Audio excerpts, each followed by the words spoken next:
Ladies and gentlemen, welcome to Zoom into Wine. It's time for the show and your host, Ian Blackburn. All right, and I'm toasting you and at the same time welcoming Sarah Wang live from Vouvray, France, one of the great brands on the planet with Domaine Huet. So welcome, Sarah. Thank you. It's nice to be here with you, all the way from Vouvray in this very separated world we live in these days. It's always nice to see smiling and friendly faces. So I'm very happy to be here. Thank you. We're starting with a classic Vouvray, in the 2019. I'm not sure if that's what you have in your glass. Yeah, I do. I have this the 2019. We're going to go with the Olia Sec. All right. It's a vintage and a wine that we're really excited about. Almost one could say abnormally excited about, because we think that, I just get right into it. We think that this, for whatever reason, this year Olia's just had this incredible expression of minerality and depth that we haven't seen in a while. Maybe that has something, I like your background, maybe that has something to do with the fact that there was no Olia Sec in 2018, so our taste buds were kind of craving that. But I think a lot of it does have to do with just the fact that the vineyards the vines are getting a little bit older, and so they're kind of coming into themselves and how they're expressing the character of the terroir. So when we're in Vouvray, we are talking about Chenin Blanc. We are. And we're talking about one of the historical sites, the Define wine. And, my virtual background is your cellar. The cave. Caves. Yeah. Cave people. Yeah. How awesome. I think that really speaks to my experiences in the Loire, is that beautiful patina that you get in that humid limestone. And it smells like unlike anything else. But it's great. It's magic. And you can smell it in the wine. I mean, it's there. It's part of the minerality of the place. And it's really special. And this Huet is really the benchmark of the region. There's a lot of different quality levels in Vouvray. There's a lot of tourism, and there's a lot of there have been moments in history where Vouvray was quite the destination for a very elite set of affluent travelers. And if you were wealthy back in the 15, 16, 1700s, maybe even before, you bought a very large estate along the Loire Valley River. So there's a lot of chateaus and castles, and the famed ones like Chenonceau, which is right nearby, and it's a really beautiful place to visit. It's calm. It's kind of the epitome of that French countryside, and kind of time just moves a little bit differently here. We always say time is kind of what you make it, but here it's nice and it's relaxed, and it's shabby chic, and everybody's really warm. There's very little pretension, which is refreshing. So back centuries ago, this is where the French royalty would come, and this is where, as you said, the affluent folks would purchase their countryside estate here in the Loire. So there's beautiful things to see. Cool. I think your microphone is tapping the computer. Sorry, everyone. I'm new to the Zoom. I haven't done very many of these, so bear with me. We have had some doozies. I'm very technologically insufficient. We're not on social media, and so... There's a lot of things that need to go right for the Zoom experience to be a good one. Absolutely. And, I'll try better. The credit to us all is that we are all very understanding now, because this really is quite humbling, when things aren't going right, or if there's a problem. Yeah. But so far so good. So we, when I got to go to the Loire Valley, and I would encourage everybody to put it on your list. I took the train. I trained out of Paris down to Tours, I believe, and then we made Tours kind of our headquarters as we traveled the region and went out to Muscadet, and we went to Chinon. We did not drive all the way out to Sancerre or Puy-Fumé on this particular trip, but it's a beautiful, like you said, shabby chic is kind of a good way to describe the experience. It's calm. It's very quaint. It's just a bunch of small villages that tumble into each other. And yeah, it is. I mean, it should be said that it's so convenient to come. You can come. There are direct trains from the airport, and there's also an hour train ride from the center of Paris. So it is actually quite convenient. But you know, once you're here, and if you're looking to take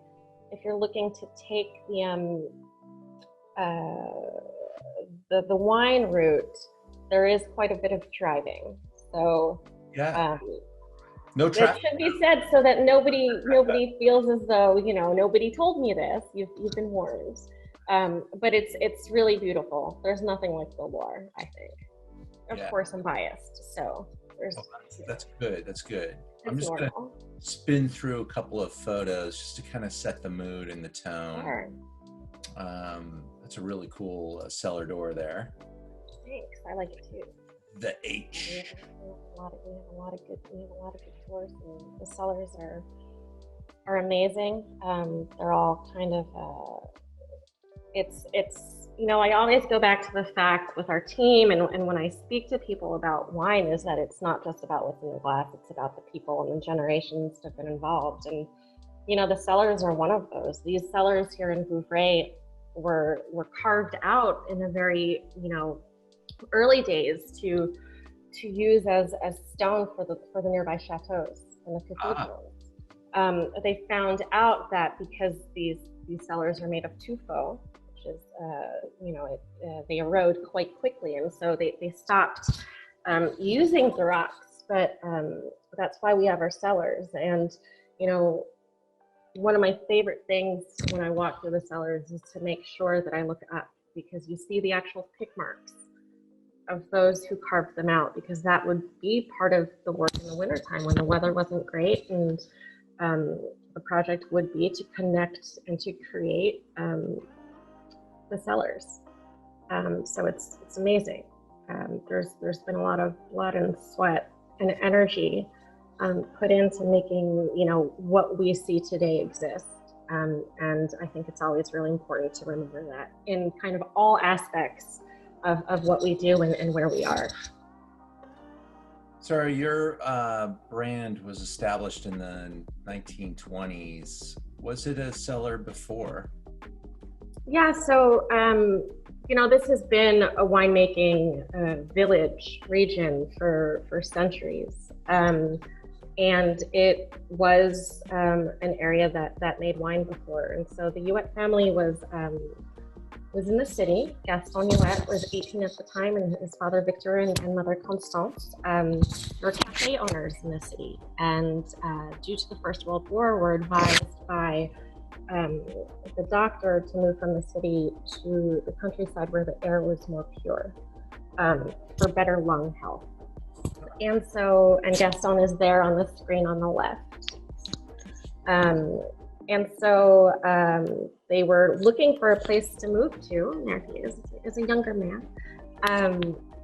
And we're driving up this road, La Croix Brisée, that we're situated on.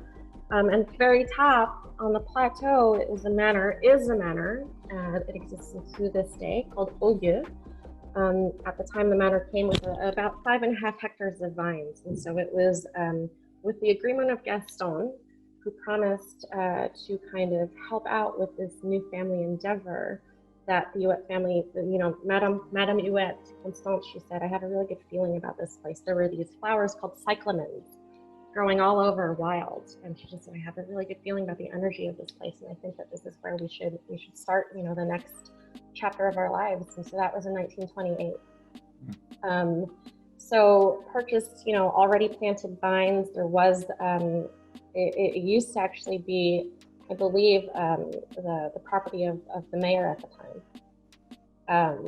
And that's where they got their start. Yeah.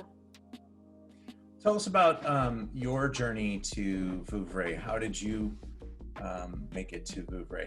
Yeah, it's I think like many people in this wine world, a lot of things have to kind of come into play and just kind of have to go with the universe, and at some point you just find yourself where you are. I mean, I think that's with anything in life, but particularly in what we do here with wine, you just hear these fascinating stories. And so for us, my family, we're a family of four, and I was born and raised in New Jersey, so I'm an East Coast girl.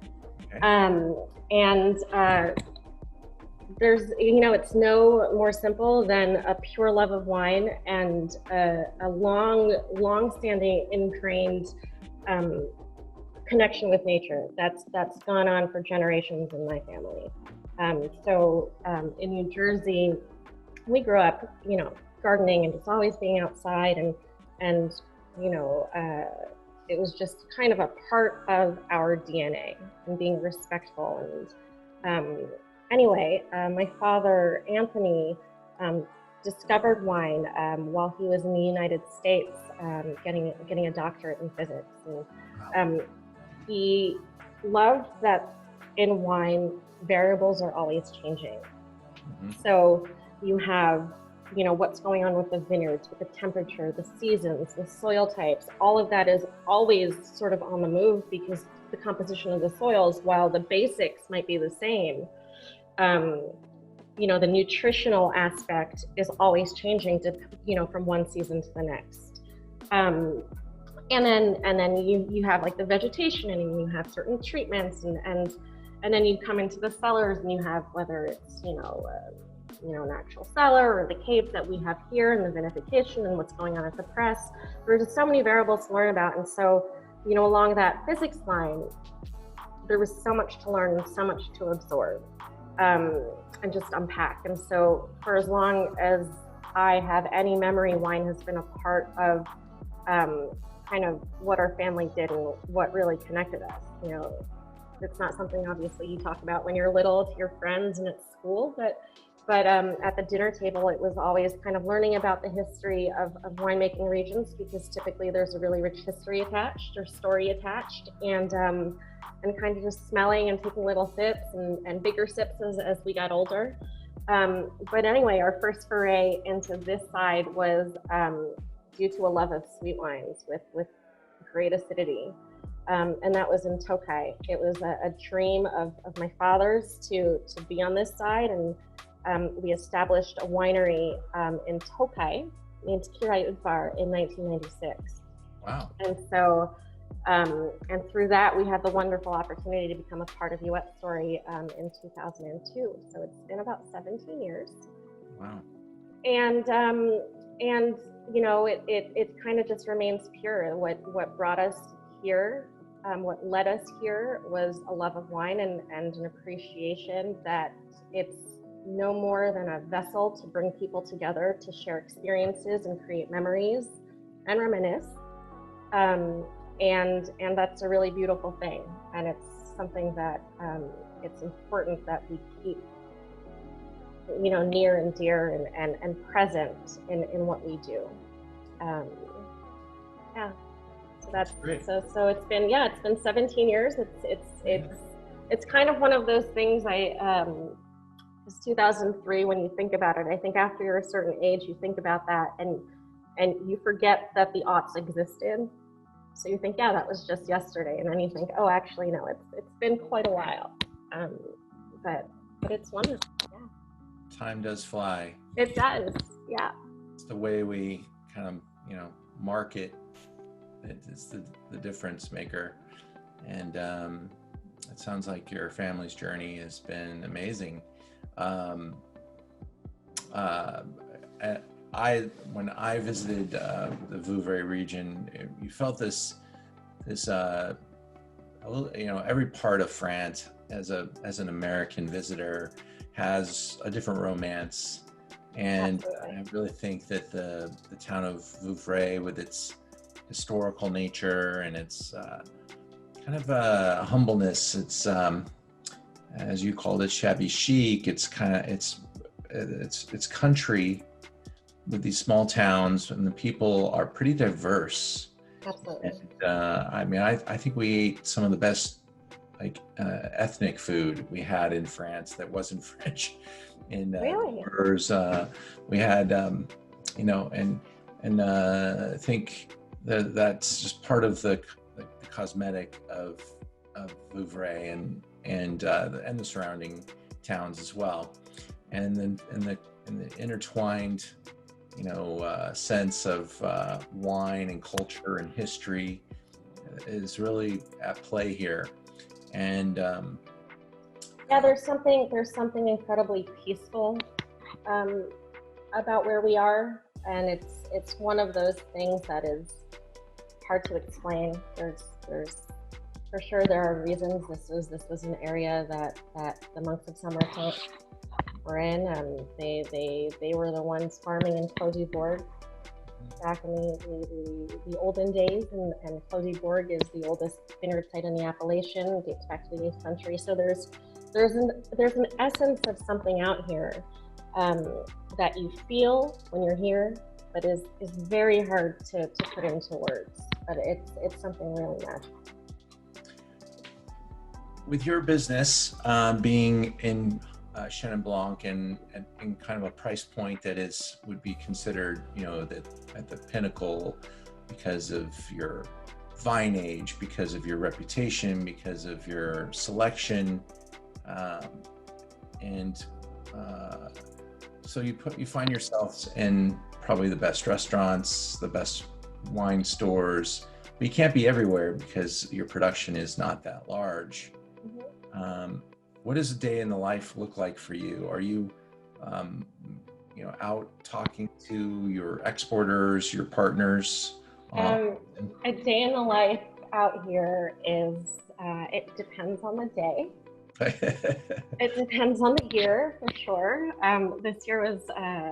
This year 2020 was an animal unlike anything I think any of us have ever seen, and that goes the same for us here because while we're all dealing with this storm of humanity and this virus and everything that's going on in the world, the vineyards are immune to that, right? And so the growing season continues, and there is something really refreshing about that.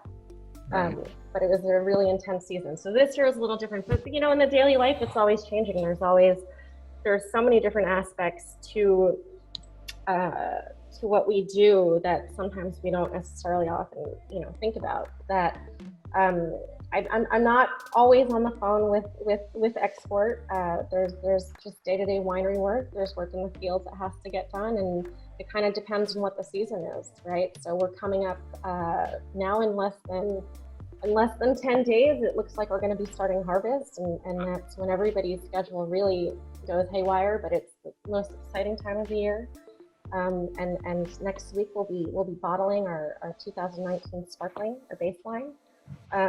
And so I think that's something that we're really lucky about, and everybody in our team, myself included, we have a lot of different hats, and it keeps it tiring, but it keeps it amazing. And I think that's why also the years just fly by.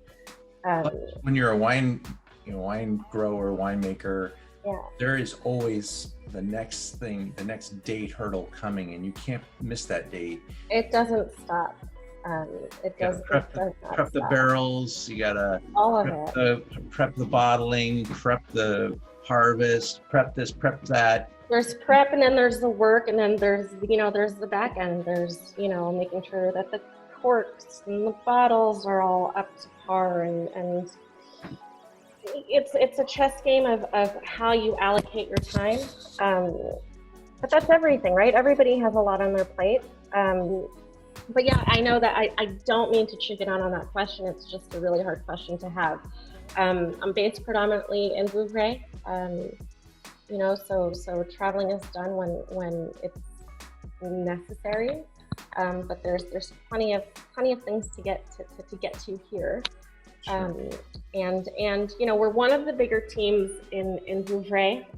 We have about 12 people on our team, but it's still quite a small team for the amount of vineyards that we have and the attention that we give to what we do.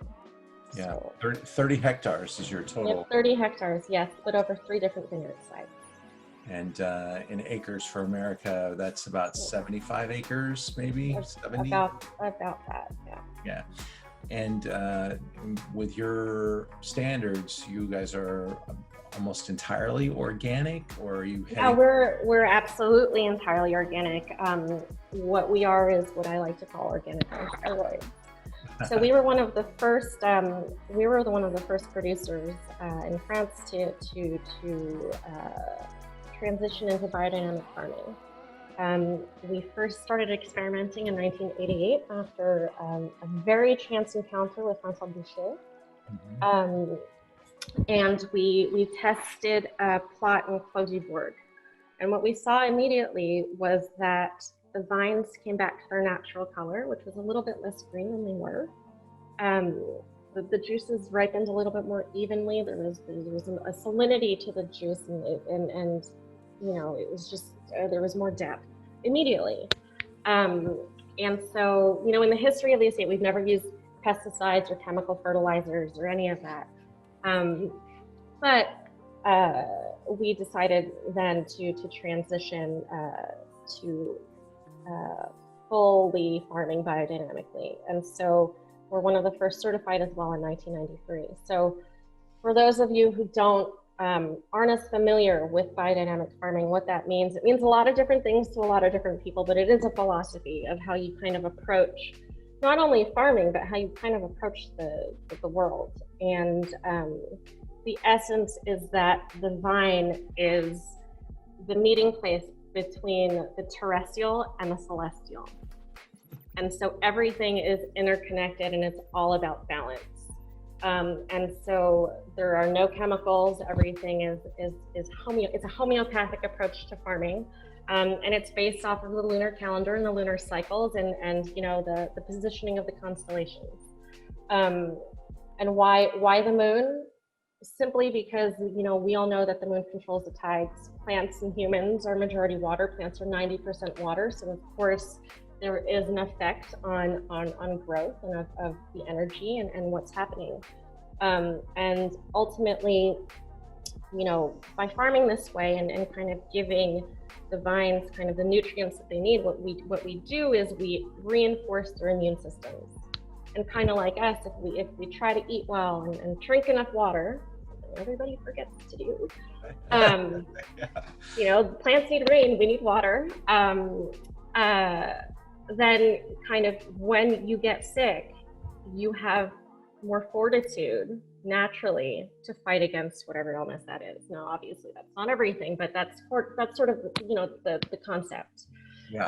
But yeah, it's all about balance. It's all about knowing that everything is interconnected, and we all need each other. In the vines, there's the nutrition at the base, and we're there to support that they have everything necessary to combat any outside force, be it hail, be it frost, too much rain, not enough rain, all of the different climatic. Yeah, the parallels with life are so many, and that's where it's amazing. It's my favorite. Great poetry and music and everything too much intertwined. Yeah. So yeah. And I get into it, so it gets dangerous. Awesome. I love it. All right, so when we're in Vouvray, we are talking about Chenin Blanc, and I want to get back into the glass here. Chenin Blanc is a grape variety that I don't think, as if you live in California, you don't get a lot of exposure to Chenin Blanc. Some are doing great stuff with it. Yeah, no. And there are some great producers of Chenin Blanc in California, but it's a grape variety that has a couple of key locations. Obviously, The Loire Valley it's a primary white grape variety. Also South Africa, some beautiful Chenin Blanc or Steen as they call it, and those are the references that are significant. And there's little Chenin Blanc plots all over the world, but when we look at benchmarks in Chenin Blanc, Vouvray is it. And there are a spectrum of styles for Chenin Blanc, from sparkling to dry to off dry, to sweet and very, very, very sweet. And so it is a full symphony capable here. And at Huet, they do provide a version of each of those. They're all coming from your property, right? There's no purchased fruit. Yeah, everything's estate grown, hand harvested. Smells are worked. There's no fruit purchased. Amazing. So our first wine today is known as a sec or dry. Is that that's the definition? Absolutely. So yeah, just to piggyback on what you were saying, we have this great opportunity here in Vouvray with this one grape varietal to produce a whole range of wines from sparkling and still, and then in still from dry to sweet. Now, and it's not everywhere that can happen. It gives us some flexibility in today's changing climate to figure out what works best for the vintage, for sure, because we're not beholden to one wine and one style. Our objective is really to show each growing season through the lens of each terroir, or the terroir through the lens of each growing season. I mean, those two statements are so different, but they're both so applicable. Right. And so Chenin Blanc from year to year, I think that's when we get back into why wine is awesome. No more than that, is because you can have this Olio Sec 2019. Now, in 2018, like I said earlier, there was no Olio Sec. But in 2020, if we do have it, it could be, and it will be, completely different from an aromatic profile. There's not one necessarily profile that you can speak to. And when you taste these wines, and the more you taste them, you really get a sense of that the growing season translates into what's in the glass. And that's really important to us. Right, you have to take the good and take the bad, and then you appreciate it because it ultimately becomes this cuvee, this being that has a life unto itself, because these are wines that, if they're balanced, if we go back to the biodynamic side, should be able to age for a number of years. So today we're going to be tasting 19 and some 18. And so you made a couple references to vintage. Why did we not see? What happened in 18 that this wine was not produced? So it's really interesting because the aside from a few clearly very important moments during the growing season, they were quite similar. And what we ended up with were two completely opposite productions. So in 18 we had. And our production changes every year depending on what the season gives. And so we have the opportunity going into a season, going into harvest, to produce probably 14 or 15 different wines. We could have a year like 2019 where we produced 5, or a year like 2018 where I think we produced 13. Which drives people crazy, but it does ensure that we're remaining, that's something that we talk about. Well, we don't talk about it too much because it's our approach, it's just remaining pure to what Mother Nature is giving us. But I know that it does drive people crazy when we tell them, no, there's only one demi-sec, or there's only, 2 sec, it gets a little much. But in 2018, there was rain in 2017. And then we had a real winter, which we hadn't had in a number of years. And that means that there was snow, so the earth and the vines could settle in and truly rest. The seasons were great. There wasn't, too much rain. There wasn't not enough rain at first. And then kind of we transitioned into the summer, and the heat came. And so we had, some rain here or there, a downpour in the middle of June, and then we just got heat waves for the rest of the summer. And like emphasis on hot. It was hot. And so there wasn't really any hydric stress in the vines.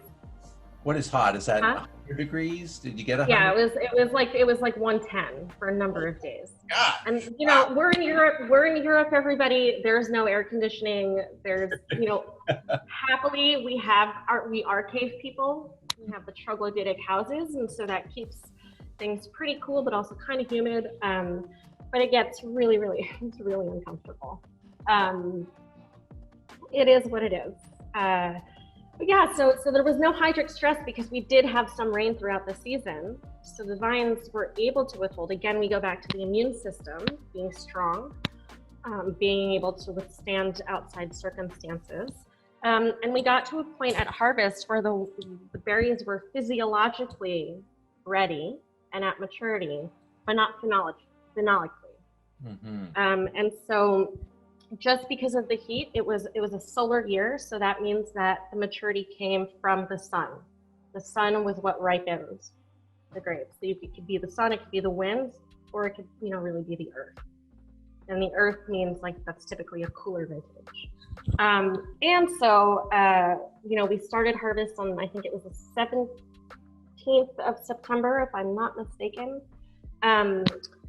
And it was the longest harvest we've ever had. We went until the end of October, longest in the history of the estate. But we started on the first day as a test run, actually. Kind of, it's like the day that we don't really count to see where things stood. And it was demi-sec right off the bat in Old And it's actually this demi-sec that we'll be tasting next. Went into that. Because and it was a lot of sorting, but what was really amazing about the 18 vintage is that the vines were pristine. We always have a sorting table since 2004 in the vineyard, so that when the grapes come down to the press, there's no more sorting. Everything's already pristine. It's just about making the purest juice possible, depending on the different variables, the skin, how much juice there is. The ripeness of the stems and everything, but the sorting table is in the vines. And we only used it one day, and that was to sort through 2 different wine types, not to kind of get rid of anything. But it was this really weirdly amazing, magical moment, because Chenin Blanc, for those of you who don't know, is a very sensitive varietal. Skins get quite thin. And things can turn really quickly, especially once harvest comes where we are. The different environmental conditions, the atmospheric pressure usually increases. We have kind of an oceanic and a continental climate showdown, and it gets a little crazy. And so the conditions in 18 were such that we were in just complete disbelief the entire harvest. But yeah, so it was a predominantly sweet vintage. Then you move to 2019, where there wasn't really a winter. The conditions in winter were pretty much like spring, which of course you think that, the yields in 18 were pretty healthy and formidable, and you think, okay, well, the vines do need to rest. And February is usually the month where we get rain, and there wasn't really too much precipitation. And so we were kind of tiptoeing and seeing where things were going, and making sure that the vines had everything that they needed. It's about accompanying them through the season. It's not about forcing anything. It's just paying attention to details and reacting appropriately, or being proactive. But yeah, so April came. It was a little cooler. There was a slight risk of frost, but we escaped it happily. And kind of there wasn't really any excess in the springtime of anything, which was great, because that's when even though I talked about the terrestrial and celestial, that's when that exchange really takes place, is when that vine is growing. And so the environment was really great for that. But then we didn't really have too much water afterwards, so it was real drought. you know, the reserves were quite limited because 18 was dry, so, or 18 was, there wasn't very much rain. So in that, there weren't reserves for the 19s to use. Water reserves. Sorry, yeah. And so we had a crazy heat wave in late June and also at the end of July, again, upwards of 100, 110 degrees. And so what we did was we just worked the soils as much as possible so that any droplet possible of water, of dew, of anything, if there are any reserves that were there, that they would get to the vines and get to the roots. Yeah, and ultimately to the leaves, right? So that the energy would rise.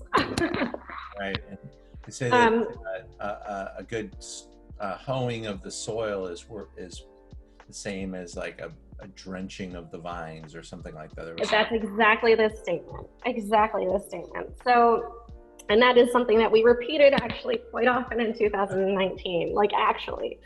You know, but ultimately these are all living things, and you know, photosynthesis decreased because the vine kind of was in survival mode, and so kind of that affected the vegetative growth and kind of the leaf function, and the leaves function to make the energy from the roots rise and give that energy to the berries. And so as the vines were searching for water, that's where we saw a little bit of a hydrostress, a little bit of a struggle. So while 2019 was really, really warm and hot, it's a curious situation where we have sec, where we have our dry wines. And the time that harvest came, it's kind of, we always say also September makes the harvest. It's another old French saying. That's really what it was for us in 2019. So we started toward a little bit later, kind of a more traditional time, actually, the 23rd of September. Still no water, there was nothing. And then we finished around October 12th, on October 12th, because the full moon was on the 13th and the full moon brought the rain. And it didn't stop raining. Yeah, it was actually, you want to talk poetry. And then it didn't really stop raining for the rest of the winter. Which is what the vines needed. Yeah. So yeah, to get back to the two different vintages, they were kind of similar, except for there was a reserve of water and there was a little bit more water in 2018, which allowed the bunches to develop and mature a little bit differently. And in 19 we didn't have that, and they were just perfectly where they needed to be to have a vintage for sec. And that is really thanks to the field work and working the soils. Without that, it probably would have been an entirely sparkling. Well, let's and that's another option that you have, right? Is to maybe we make sparkling, or maybe we make sec, or maybe we make sweet. So we've got this beautiful 2019 help me pronounce it. Holy sec. Olieu. We don't pronounce the H, so it's like O, like OH. Okay. Lieu. And is there a literal translation for that? It means the high place. So it's on the plateau of Vouvray. So there's just a not very steep incline, but it's on the plateau. So it is a actual place in your vineyard or set of places. Yeah. Okay. It's actually named after the manor on which it sits. So the manor itself, the place itself is called Olieu. Got it. And it's the same for Limon and for Clos-du-Bourg. So.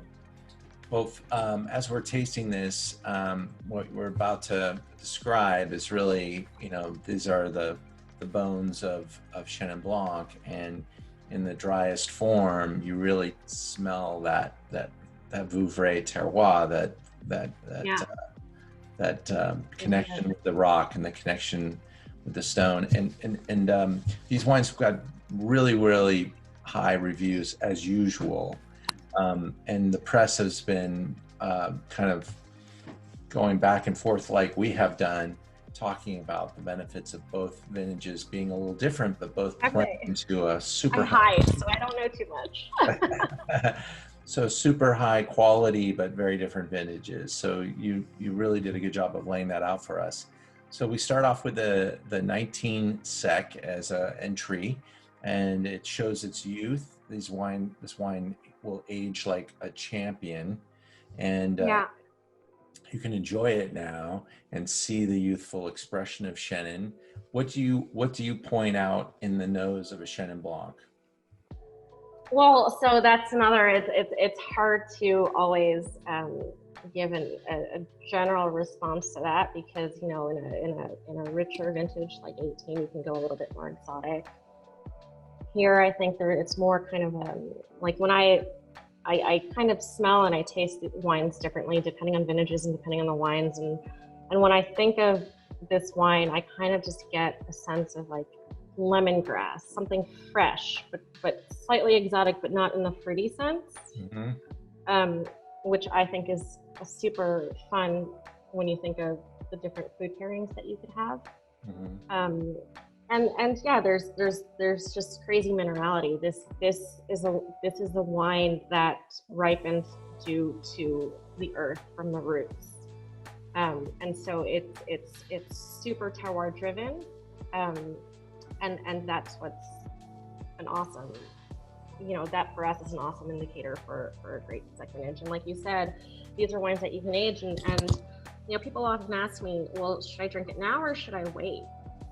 The big question when you're talking about, our wines are sort of known for being able to be aged. Obviously, it's not all vintages. Obviously, it's not all wines. But what I always say is, like, this is a life of what you have. A bottle is an example of, it's like a kid of the vintage, and all its like brothers and sisters. And so you could enjoy it at different moments of its existence, and get something different every time you taste it. There's no one perfect moment to have that experience.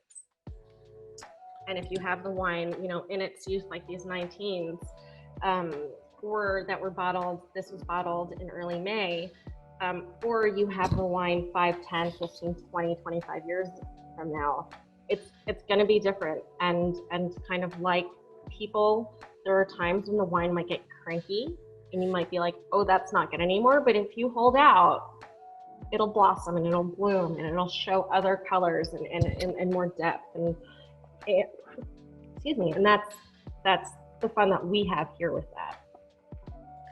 As I experience this wine and continue to, it is, you can tell there's just so much complexity, and it's not necessarily all coming out yet, and it's kind of got like, it's holding back. There's a lot of potential. It's a big keyword. And when you smell a great wine, you can smell that potential. I mean, you can feel it, you can taste it, you can sense it. And the nose, like you said, has that little kiss of lemongrass and that, as I walk through. Lime blossomy, yeah, nice, like citrus, crisp, maybe just right apricots. A little bit. It's that tension that's right at the top there, that kind of like, this is barely ripe, basically. It's kind of like, this is like the tender spot in Chenin Blanc where you're able to see the evolution of the harvest. It's not something that got super ripe, and there's a youthful vegetative edge to it. Slightly like a flower that hasn't opened yet, right? Or just started to open. Yeah, and that it's almost like a frozen moment, in the harvesting. And that's what we do. We bottle it quite early, actually. 6 months after harvest, 6 months after harvest. To maintain that freshness, because we want these wines to age in the bottle. We want them to maintain like their core of who they are, and then we get to see that progression once they're kind of born, rather than kind of barrel age them and have different influences. We prefer to kind of see that in the bottle. So a couple questions. You harvest, fruit sorted. It goes through destemmer. Goes to what type of fermentation? No destemmer. So no destemmer. So when we harvest, we depending on the vintage, we might make multiple passes through the vines. So on any vine, in any bunch really, if you pick through the bunch, you could have different wine types. So sometimes in certain vintages, like in 2018, we would say, okay, cut the berries when they look like this. Might be half a bunch, or we're going to harvest full bunch. Those bunches go onto a sorting table, and we'll sort through what we need to, either remove things that we don't want to go into the press, or sort between different wine types. It kind of depends on the day. But at the very least, we know that everything that's going into the press then is tip top. The vines, the bunches come down to the press here at the winery, and they go straight into the press. There is no destemming. And depending on the wine type, that press, it's a pneumatic press. So it's just a gentle pressure. And depending on the wine type, that press can last anywhere from, 2.5 hours to 4 hours to 8 hours to 10 hours, depending on how much we're looking to extract. And the quality of the crop. Crop is a horrible word, I hate it. Of the harvest. So and then we just have grape juice. And what's crazy for everybody is that this grape juice, first of all, when you taste it, I think 30 years into biodynamic farming, you get a sense of place off the bat. And that is something that to me is kind of the essence of what we're doing here. Like it's grape juice. It's no more, no less. It's just pressed grapes. And it's so clear, this is Huet, this is Domaine, this is Clos du Bourg. And what differentiates the three are the soil types and the influences. And so after you press it, is this going into a stainless? It goes into stainless steel for 24 hours for the sediment to kind of clean out the juice, essentially. And then we pump the juice into the barrels and await fermentation. And it's a natural fermentation. We don't inject with anything to make that happen. Usually there's enough happening naturally to make that happen. And fermentation can last anywhere from 2 weeks to a month. It depends on the wine, it depends on the year, it depends on the wine type. And so, for the most part, it's fermentation in barrels. There are some of our wines that are half in barrel, half in stainless steel, purely for logistical purposes. But our barrels are not young. So for those of you that are trying the wine and they're thinking, oh well, I don't really get any sense of wood here, you shouldn't.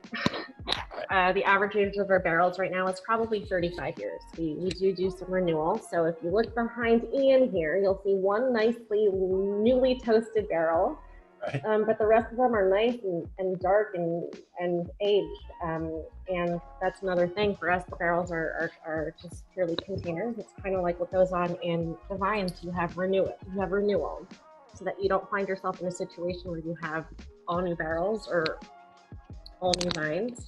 It has to be done little by little. And so it actually worked out really well that you're in the cellar. Yeah, it feels good. It's a nice temperature here. We're in a warm area here in LA too. So that looks like the coolest place to be. So I'm gonna move into the Demi-Sec 18. It is. I'm with you. Huet Demi-Sec 2018. So for everybody tasting with us, it's the same vineyard site. So it's the same soil. It's like this. It's kind of like the clay that you play with in ceramics class. The big blocks of clay. That's what that clay is like when it's wet. And it's alive, so it gets mushy, it gets sticky, and in Huet it's quite deep. And so for us, Huet is kind of the purest expression of what Vouvray can do. I think that you were talking about earlier about Vouvray and its relationship to Chenin and what makes it so special.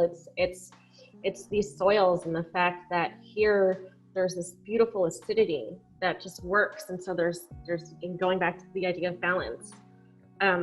There's a little bit of sugar, there's a little bit of acidity, and there's good structure, and that's what brings everything through. And then afterwards, you can talk about the aromas, you can talk about the different profiles of the vintages. but the kind of that basic is there, and it's to be had. Whether we have it, we always try our best. It's kind of how that's the relationship that you have with the vines, to make sure that kind of you're in tune with everything that's going on, especially when harvest comes. Cool. Well, you said that you went straight to Demi-Sec in 18 as well, right? This was like, yeah, we did. So you harvested at a pretty normal, maybe slightly early moment, and I mean, it was slightly early just because the vintage was hotter, and so flowering was early. But it wasn't. 2020 is going to be the earliest harvest in the history of the estate.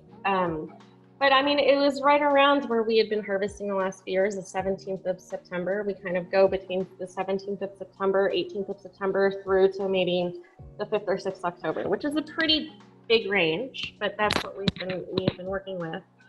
And harvest can last anywhere from 3 to 4 weeks. And in 2018, it lasted about 6 weeks, so it was long.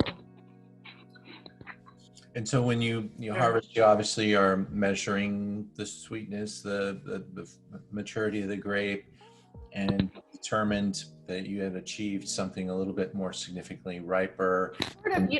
Yeah, we definitely do the measurements, and we do all of the boring stuff that needs to be done. But one of the main things that we do is we just go and we visit the vines and we taste the grapes. And we go and kind of in a number and we take samples and we taste the juice, and weirdly enough, it's like a situation where it's harder to do this year. Because if we're touching the grapes, got to make sure you wash those hands.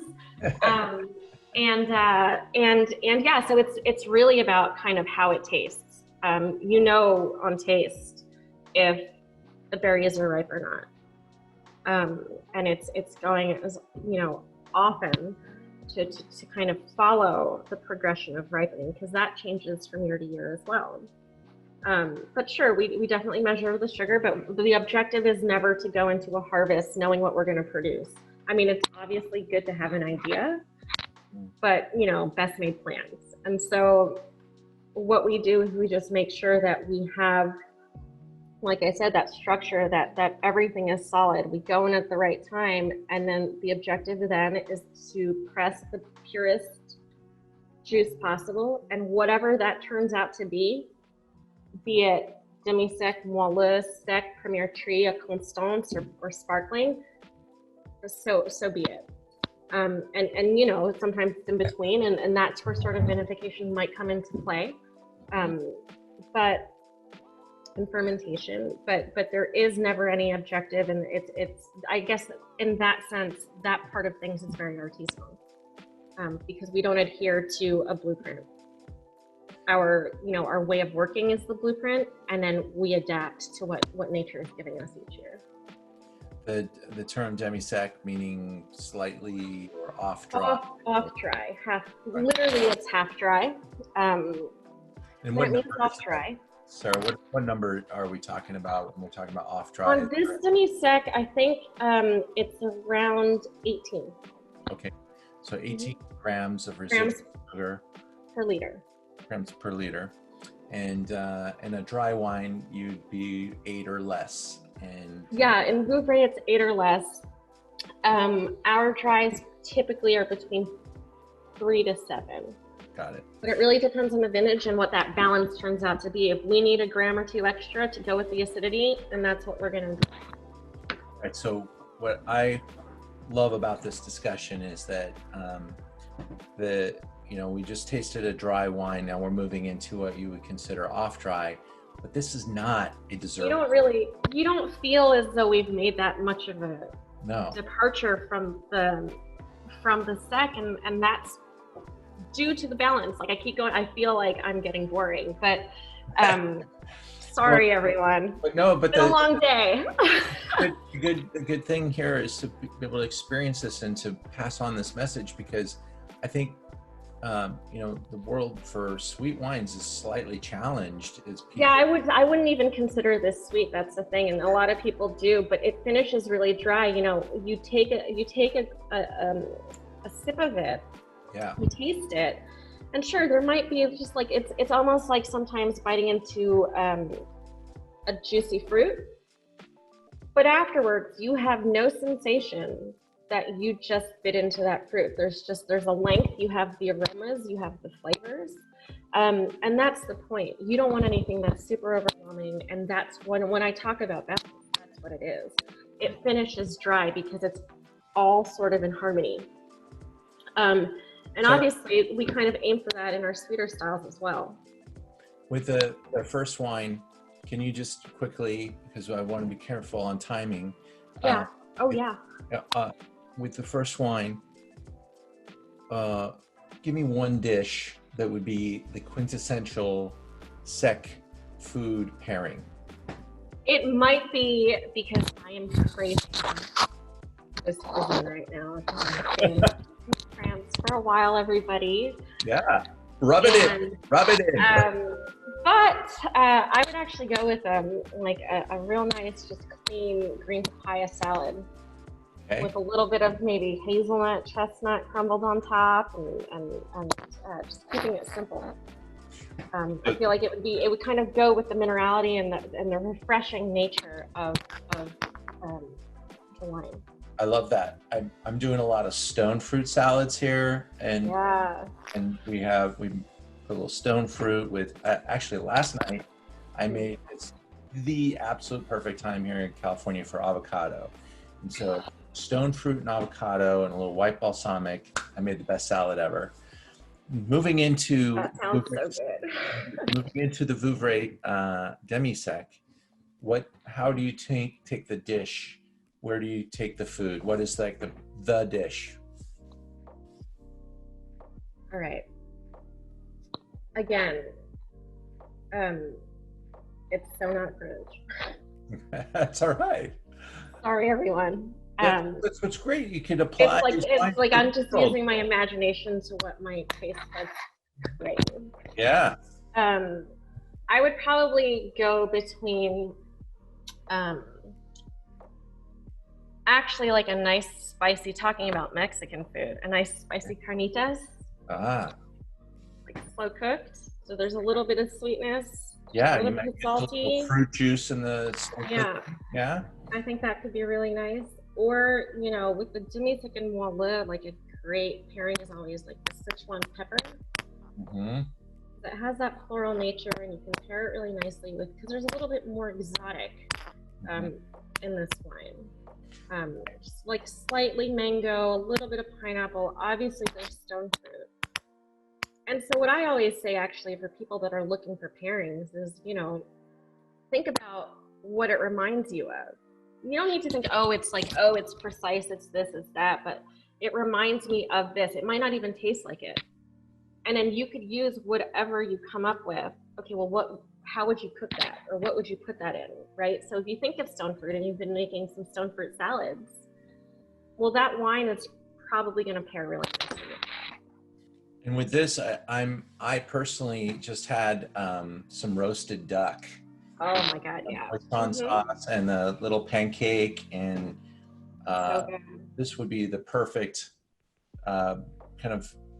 There's like an Asian spice and the plum skin type of a contact. But what's also fun about this is that it could go like, I just got inspired as I'm tasting it with like even a cherry cobbler, a really ripe cherry cobbler or cherry pie, because it does have it has the same zingy acidity that biting into a super ripe cherry does. Mm-hmm. It'd be really fun. And so what we always say is that if you were to take like 8 out of the 10 vintages of Vouvray and combine them all together, what you'll end up with is a demi-sec or a moelleux, and the moelleux is what we should be tasting next. And so that is the quintessential expression of what Vouvray has to offer. And what's so awesome about them is that they're so versatile in what you can pair them with. You can go from, aperitif, having them on its own, and then because they're still fresh, to, the appetizer, the entree, dessert. If you want to go French style, kind of the cheeses as well. You could have it throughout the whole meal. And that's so versatile and so dynamic, and it's fun. It's fun to figure out what pairs with things. Yeah. And yeah, you might have some hits or misses, but there's always next time. And these are very generous too, because they can play with They can adapt. either side of the dish. Salty, sweet, fatty or not. There's a lot that you can do with these ones. So I'm going to move into the milieu now, which it was 2018. Absolutely. The idea here was to put together a flight that could show the different expressions, and so we were able to experience the 19s, experience the 18, and now we're going to an 18 milieu, which means it literally means marrowy. Marrowy. Yeah, marrow, like bone marrow. Wow. So it's rich and it has depth, and that is the idea. Amazing. So this wine, well, we should taste it first before we get into numbers. Okay. Numbers are really boring. And is this the Clos de Bourg is a clos, a walled-in spot? So yeah, the Clos de Bourg, like I mentioned earlier, is the oldest vineyard site in the Appalachians. It dates back to the 8th century, and it was farmed by the monks of Somerset. And before, because it overlooks the center of Vouvray, and it's kind of what Vouvray is known for, is like the steeple and the vines, and that's Clos de Bourg. And so that overlooks the center of town. But before there was the church right in front of it, the chapel was underneath. So it is really ingrained with the history of where we are. And when I talk about peacefulness, I mean, it is there that it is the most amazing feeling just walking around there, and kind of I say, and it's true, whenever we go out there for harvest, no matter how fun and rambunctious the team might be any given year, we get into Clos de Bourg and it's just like harvest in silence, and everybody's just good. Anyway, it's got the same brown clay as Olieu, but it's shallow. It's really shallow, from 1 to 3 feet deep before it hits the limestone, the tuffeau that Vouvray is so famous for, and it's just chalky throughout. So you have that same brown minerality, but the roots are searching for water going through that limestone. And I don't care what anybody says, whether the limestone is alive or not, and if the terroir translates into it, there is something really special and powerful and like bold about Clos de Bourg's wines. It's naturally warmer because of the chalky nature, so the chalk absorbs the sunlight. So we're often starting harvest in Clos de Bourg, often, not always, but often. And in more complicated vintages, we have more of a chance to get sweeter styles in Clos de Bourg, just because it's a little bit more advanced in its ripening and its maturity process. But it's an absolutely astounding place. The nose on this is, I want a bottle of perfume that smells like that. We can try to make that happen. It has this beautiful, like, I don't know, there's just it kind of smells a little jasmine-y. Jasmine? Okay, so floral. There's some verbena. My pronunciation is all wrong since I've been out here, but you keep going because it's very authentic. Okay.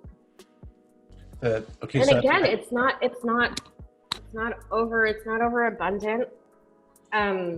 Like you just added a little honey to your tea. Just a little bit, just a touch.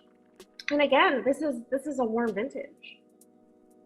This is a warm solar vintage that's known for its sweet wines. This is a year where we could say that voila, this wine and its compadres in Olieu define the vintage, sort of. And so again, even though it was a hot vintage, we had heat waves, there was sun.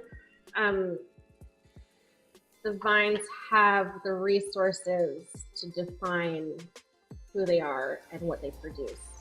And it's on us to respect that and kind of follow their lead.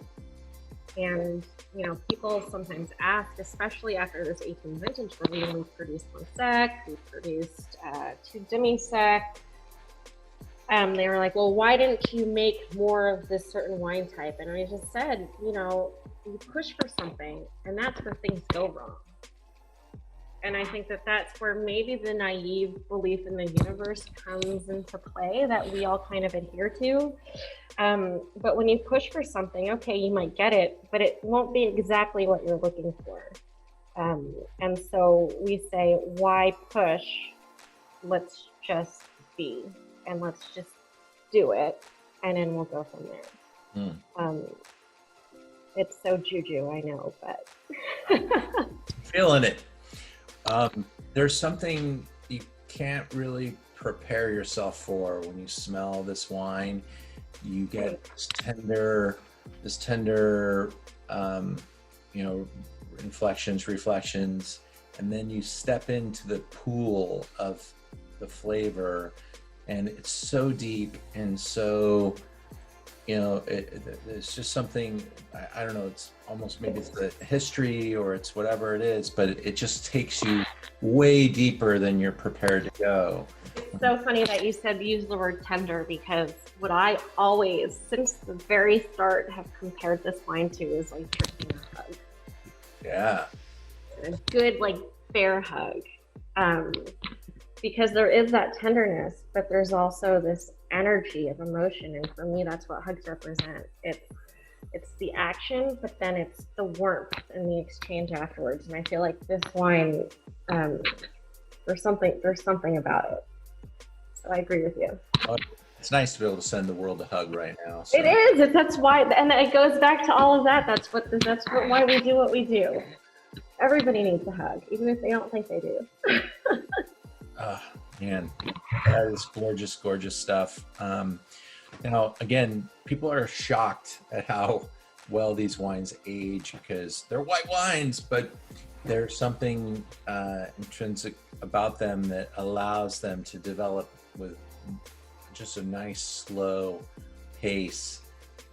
So for you personally, what is the oldest vintage you've tasted? Oh.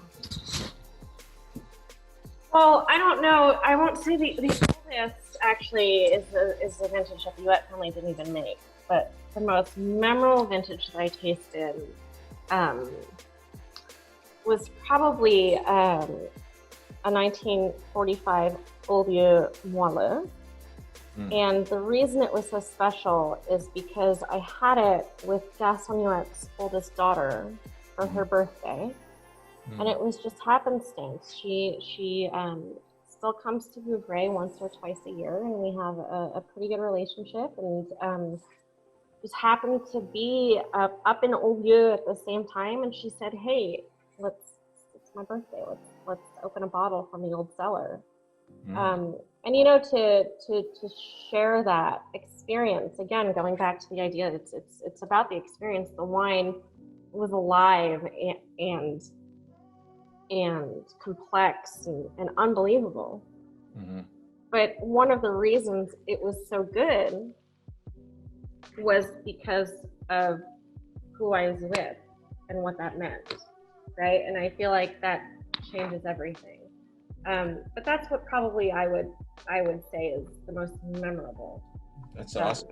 A wartime vintage too, which brings. It was it was the first vintage right after Gaston Huet was released as a POW. It was released in 1945. Yeah. Amazing. Yeah. Well, I wish we had more time to go deeper. I mean, the number of conversations I'd love to have, but I hope you can start thinking about memoirs and connecting all these stories, because this is the type of history that we often don't get to hear.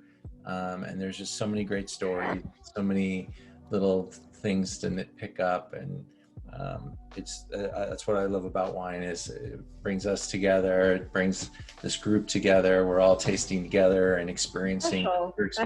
That's what it's all about. Yeah, absolutely. And super cool to meet you. You too. Thanks for having me. I know harvest is coming, so have a good harvest. And thank you so much. I will see you in Vouvray on my next trip, which will be sooner than later. I hope so. I hope so. I can't Let's wait. all just stay safe and drink water and be loving and recycle Wash your and hands. wear masks and wash your hands. All right, Sarah. Well, you have a great day, and Thanks so much. It was nice to see you. real pleasure. Take care. Take care. Bye.